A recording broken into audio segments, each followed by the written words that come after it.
ఖచ్చితంగా మీరు మాట్లాడాలన్న విషయం మీద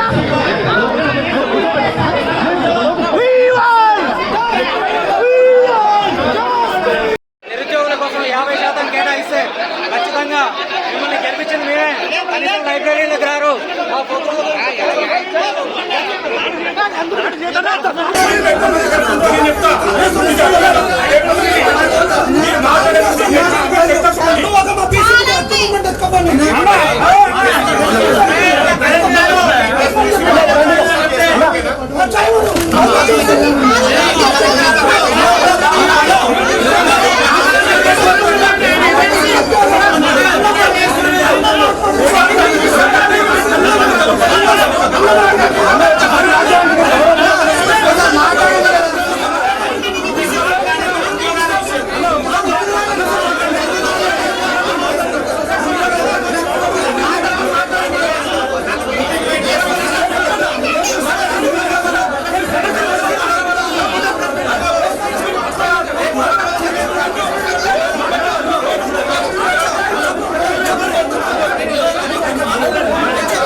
Hey!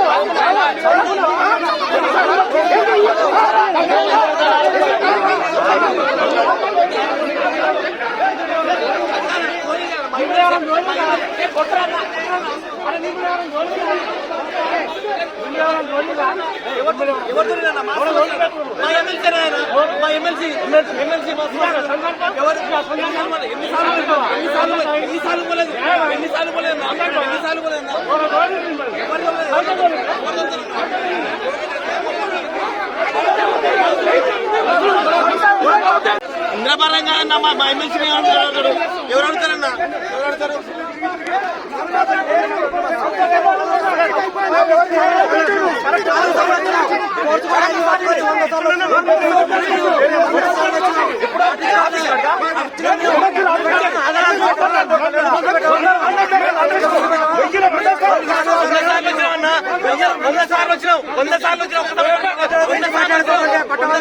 ఎమ్మెల్సీ మాకు అవసరం లేదు. కేవలం పట్టభద్రుల గురించి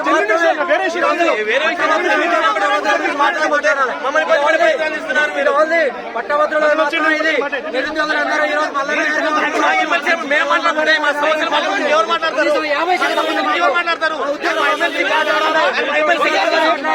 దాంతో పాటు నిరుద్యోగుల గురించి కూడా మాట్లాడతారు. అన్న ఎవరు కూడా అన్యత భావించద్దు. ఇక్కడ వచ్చినటువంటి వీళ్ళంతా కూడా హెచ్డి స్పోర్ట్స్ కోటా గురించి డిఎస్సీ అభ్యర్థులు అయితే గతంలో మన మల్లన్న గారి వీళ్ళు కలవడం జరిగింది. కలిసినప్పుడు మల్లన్న ఏమన్నారంటే మీ గురించి నేను మాట్లాడతా, మీకు పరిష్కారం దిశగా నేను పోదని చెప్పేసి అన్నాడంట. కానీ వీళ్ళు ఎన్నిసార్లు పోయినా కూడా మల్లన్న గారు వీళ్ళ గురించి మాట్లాడి ఆఫ్లైన్ లో మాత్రం ఒక లెటర్ రాసి సీఎం గారికి పంపించాలని చెప్పేసి చెప్పినాడు. కానీ ఎప్పుడు కూడా వీళ్ళ గురించి అసెంబ్లీలో కూడా ప్రస్తావించలేదు. న్యాయం చేపిస్తా, ప్రభుత్వం గెలిస్తే కాంగ్రెస్ ప్రభుత్వం వస్తే గెలిపిస్తాడు, అది కూడా మాట్లాడలేదు.